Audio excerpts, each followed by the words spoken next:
The air in the ancient subterranean sanctuary was cold, dry, and heavy, with the scent of petrified wood, and something else, something indefinable, like the faint echo of forgotten sovereignty.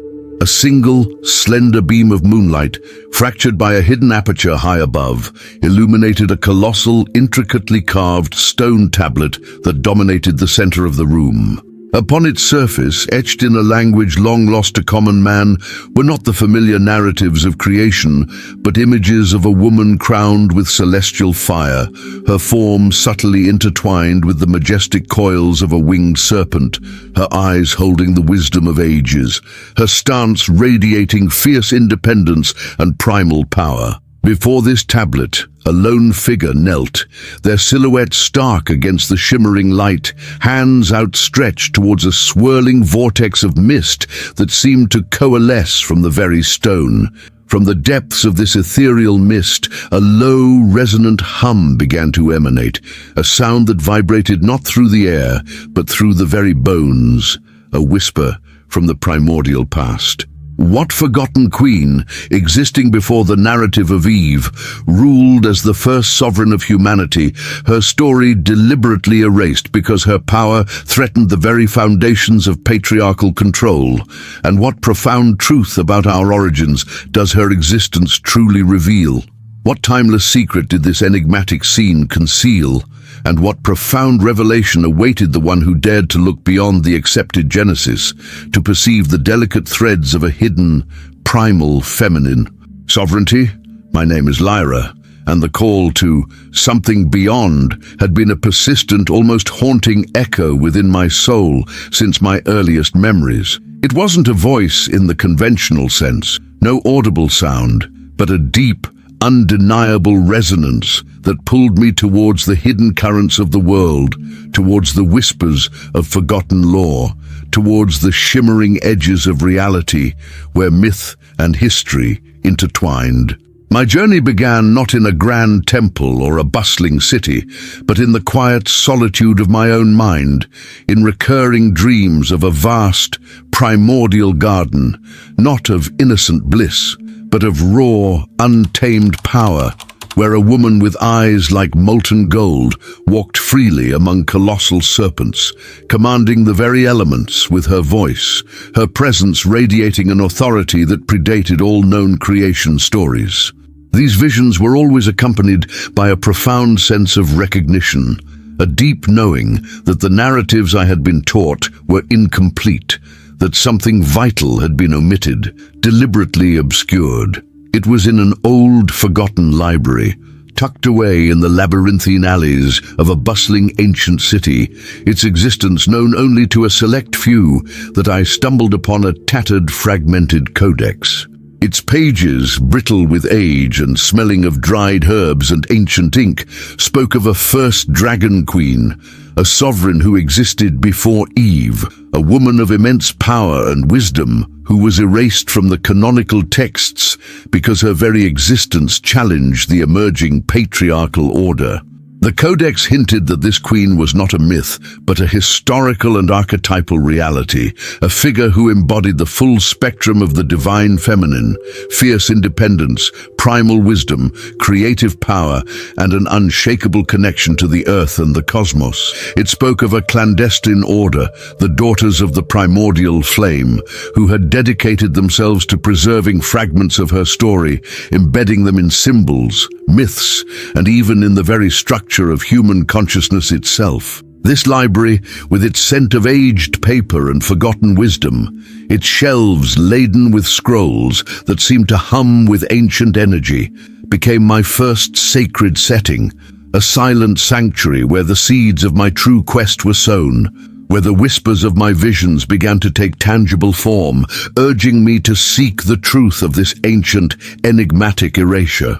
The path unveiled by these fragmented codices and my recurring visions was not one of easy discovery, nor a linear progression, but a profound journey of introspection and arduous self-confrontation, a spiraling descent into the depths of my own being, Each symbol deciphered, each cryptic verse pondered, each meditation undertaken brought a new layer of internal resistance to the surface, challenging my preconceived notions and comfortable beliefs. There was the gnawing doubt that whispered of heresy and madness, of chasing phantoms in the vast ocean of esoteric knowledge, abandoning the solid ground of conventional thought for dangerous illusions. There was the profound fear of abandoning the comforting certainties of the known world, of severing ties with the familiar narratives of religion and history, of stepping into an abyss of the unknown. And there was the terror of confronting revelations that might shatter my understanding of the world, leaving me adrift without an anchor, without a familiar shore. External resistances manifested subtly, not as physical threats or overt persecution, but as insidious tests of spiritual resolve. Whispers of scorn from those who clung to conventional dogma, their eyes reflecting suspicion and misunderstanding, moments of profound isolation where the world seemed to turn its back, leaving me feeling utterly alone in my pursuit. There were also encounters with enigmatic figures, members of the Daughters of the Primordial Flame, who spoke in riddles and parables, challenging my understanding and commitment, pushing me to look beyond the literal. I remember one such encounter vividly in a secluded garden, where an old woman, her face etched with ancient wisdom, her eyes holding a knowing glint like the deep cosmos, simply said, "The first is always the most powerful, young one, and thus the first to be forgotten. Are you willing to reclaim the sovereignty that was stolen, not just from her, but from all women?" Her words resonated deeply, forcing me to confront my own inner darkness, my attachments to intellectual understanding, my ego's need for concrete proof, my fear of my own power. I learned of ancient entities, forces of patriarchal control and suppression, who sought to maintain a fragmented narrative, to keep humanity bound to a limited perception, to the cycle of ignorance and fear, by obscuring the true light of this primordial feminine power. I understood that the perilous revelations that awaited those who dared to pierce their veil were not external dangers, but internal transformations, a stripping away of all that was false, a dismantling of inherited beliefs, a burning away of all that was not authentic.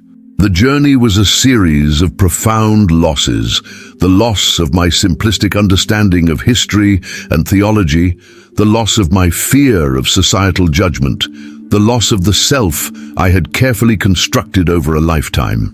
Piece by painful piece.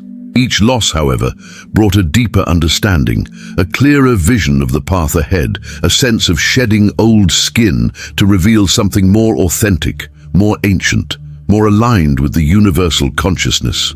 The deeper I delved, the more I felt the presence of this first dragon queen, not as a distant mythical figure, but as a living, breathing archetype within me, her ancient wisdom and boundless power urging me forward, even as the fear tried to hold me back, preparing me for the ultimate revelation. The climax arrived in the heart of the ancient subterranean sanctuary, the very place where my journey had begun, a nexus point where the energies of Earth and cosmos converged.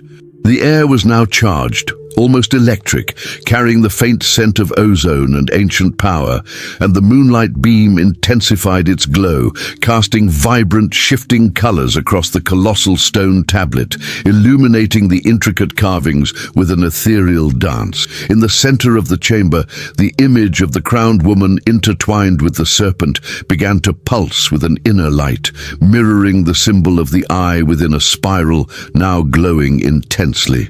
Around its edge, the ancient figures seemed to come alive, their inner cosmos expanding. As I knelt before the tablet, my heart pounding with a mixture of awe and trepidation, a profound stillness descended, a silence so deep it seemed to absorb all sound, all thought. My hands, guided by an unseen force, rose instinctively, placing themselves upon the pulsing stone. As my fingers touched its warm surface, it resonated with my own heartbeat, and a wave of pure, incandescent light flooded my consciousness, not from an external source, but from within my very being. It was then that the truth, the profound revelation of "she was the first dragon queen before Eve," flooded my consciousness, not as a concept, but as a direct, visceral experience.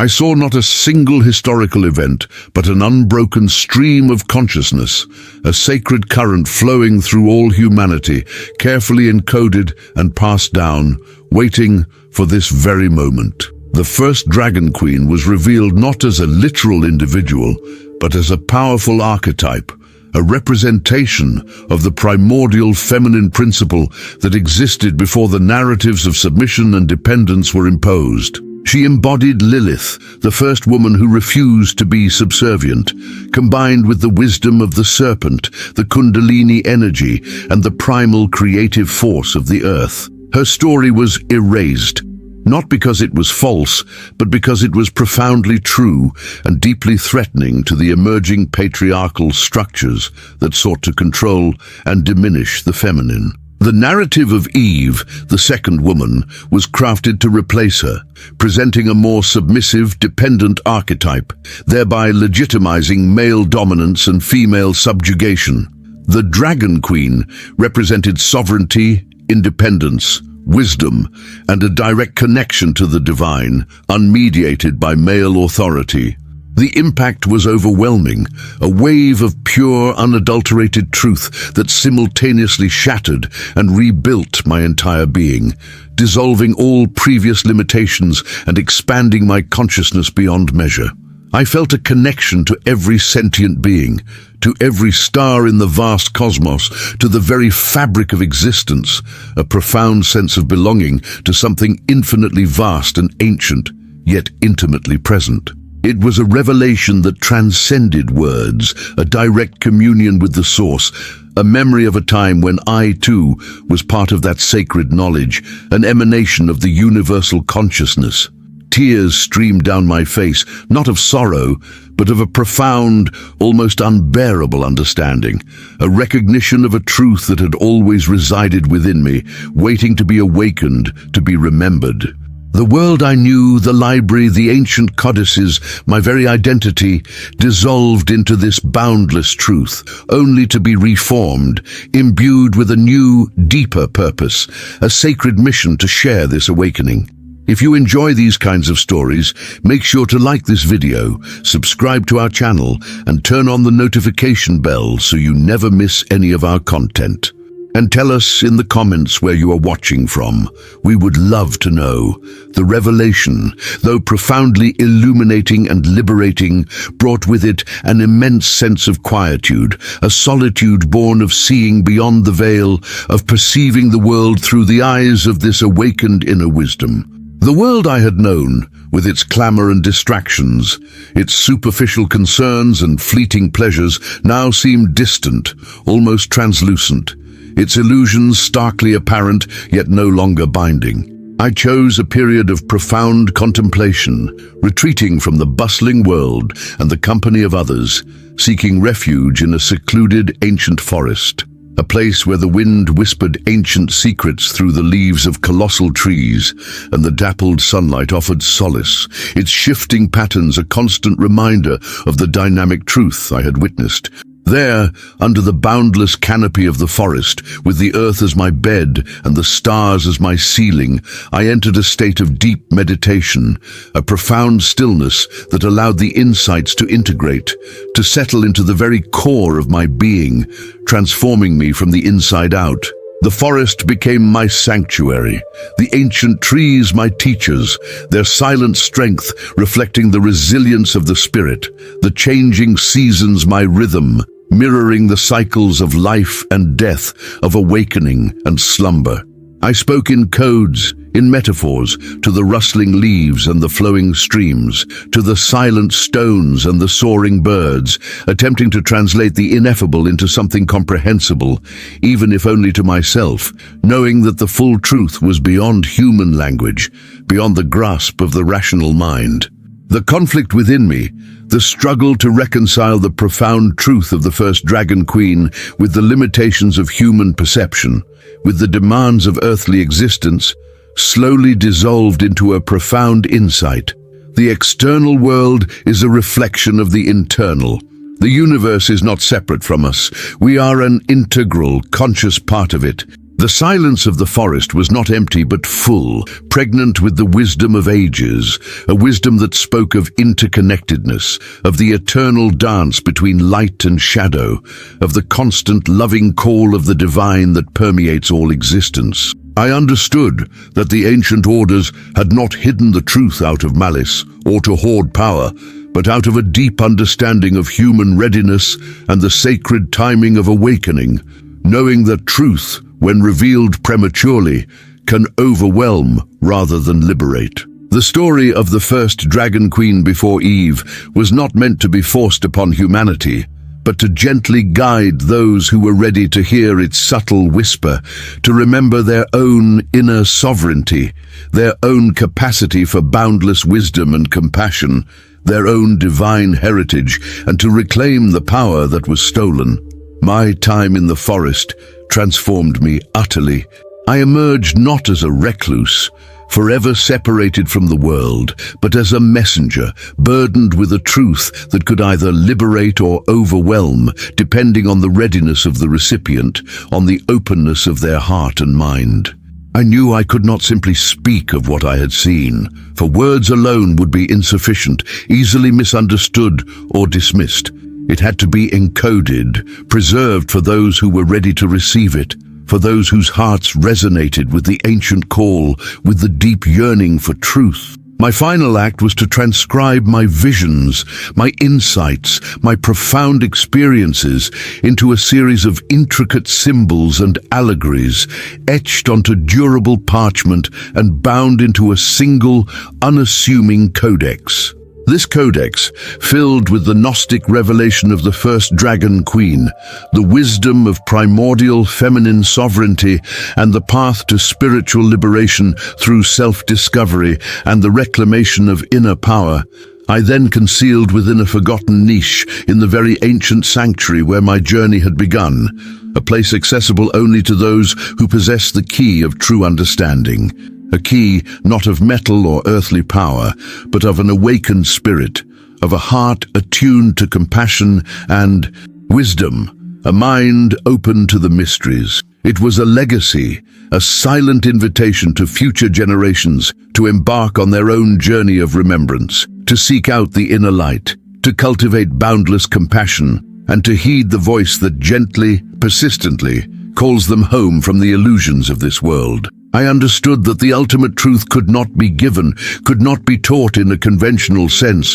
only discovered, only experienced, and that the revelation would unfold not through a single dramatic event, but through the gradual awakening of individual souls, one by one, until the collective consciousness remembered its divine origin, its true home, and the sacred sovereignty of the first Dragon Queen was fully honored once more, integrated into the tapestry of human evolution.